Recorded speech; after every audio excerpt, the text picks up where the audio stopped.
welcome to This Explainer. Today we're jumping right into a totally unprecedented era, a time when massive cultural shifts and devastating global wars in the 19th and 20th centuries essentially forced the church to radically redefine its entire relationship with the modern world. Honestly, it's a transformation that still dictates how billions of people practice their faith today. We're looking at a period of really intense transformation, where centuries-old institutions had to figure out how to navigate what was, for them, an entirely new reality. And that brings us to one absolutely massive question. As the world rapidly modernizes and, frankly, descends into unimaginable conflict, how exactly does an ancient institution survive? I mean, do you lock the doors and protect what you have? Or do you step right out into the chaos? To figure that out, we're going to look at a tale of three distinct characters. We'll chart a roadmap from 19th century Catholic papal history all the way through what is basically a 20th century Protestant biographical thriller. We'll hit two popes, two paths, three defining Catholic doctrines, war and theological awakening, standing against Hitler, and finally, a theological legacy. All right, let's kick things off with Section 1, Two Popes, Two Paths. So as the Catholic Church experienced this dramatic internal clash over how to face a rapidly changing industrialized society, you really couldn't have two more wildly different approaches. You have Pope Pius IX, who essentially closed the curtains on the world.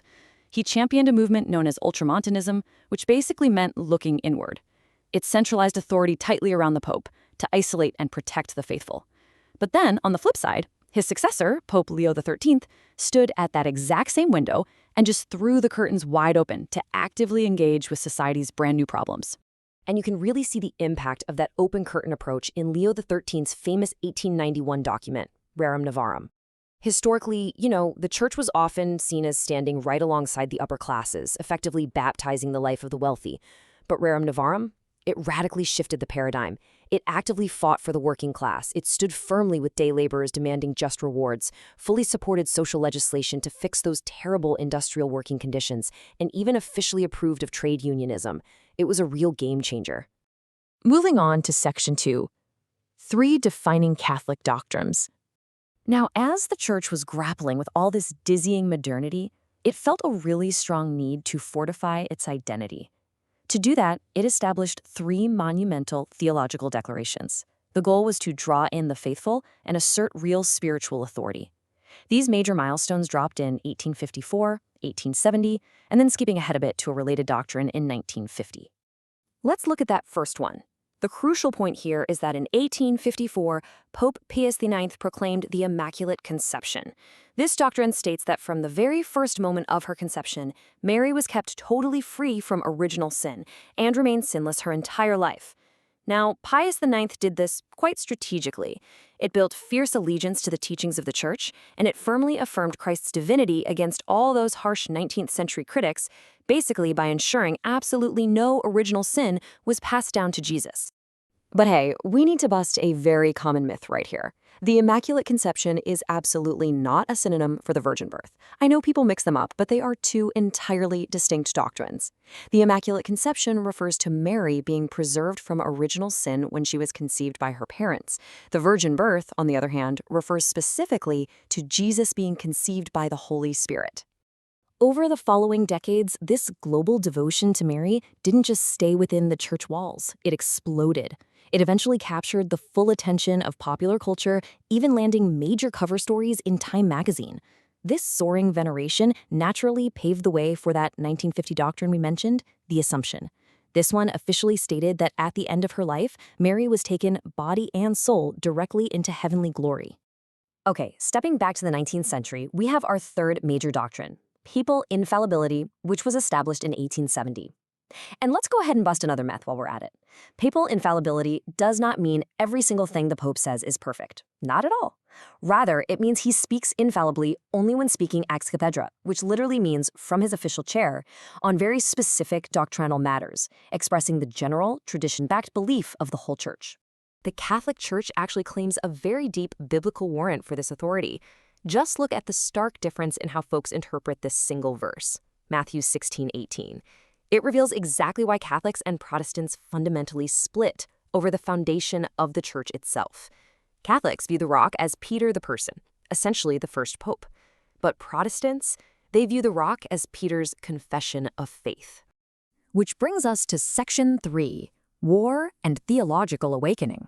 So, while the Catholic Church was busy defining its core doctrines, the Protestant world was about to run headfirst into a massive crisis of its own. Enter Karl Barth, a young Swiss pastor. When the unprecedented, just excruciating horror of World War I broke out, Barth looked around and realized his classical liberal theological training was completely, utterly useless in the face of true evil. Protestant liberalism seemed to have just put blinders on. It viewed Jesus as a good moral teacher, sure, but it completely failed to take the stark, brutal reality of human sin seriously.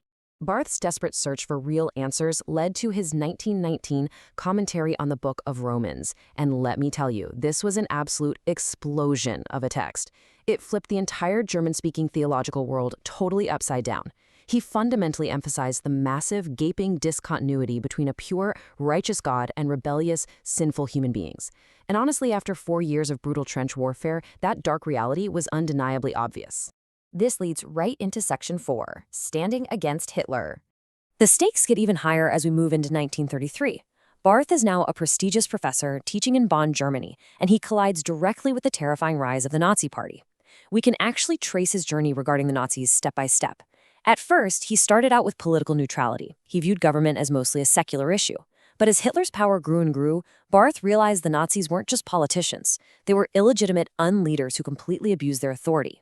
This realization led him to help draft a fiercely defiant declaration and ultimately to absolutely refuse to swear a mandatory oath of allegiance to Adolf Hitler.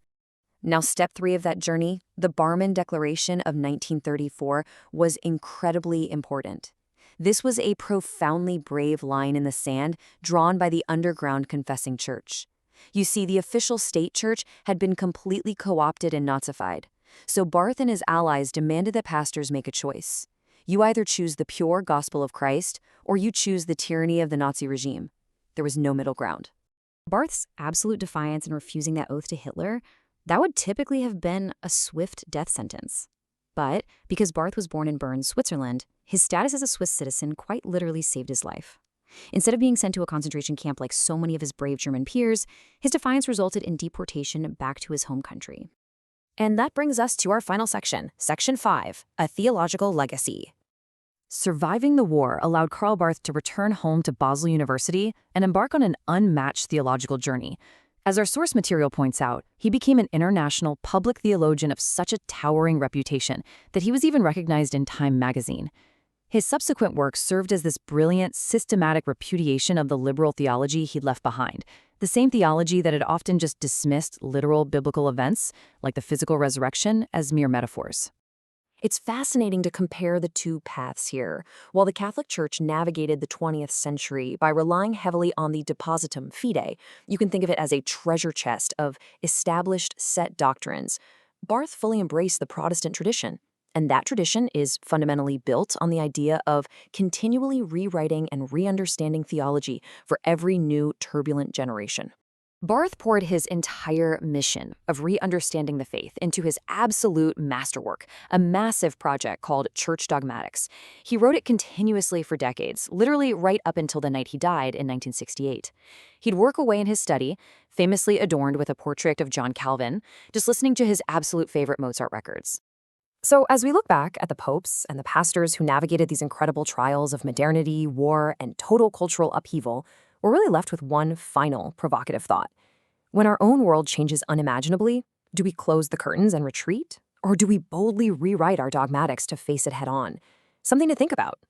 Thanks for joining me on this explainer, and I'll catch you next time.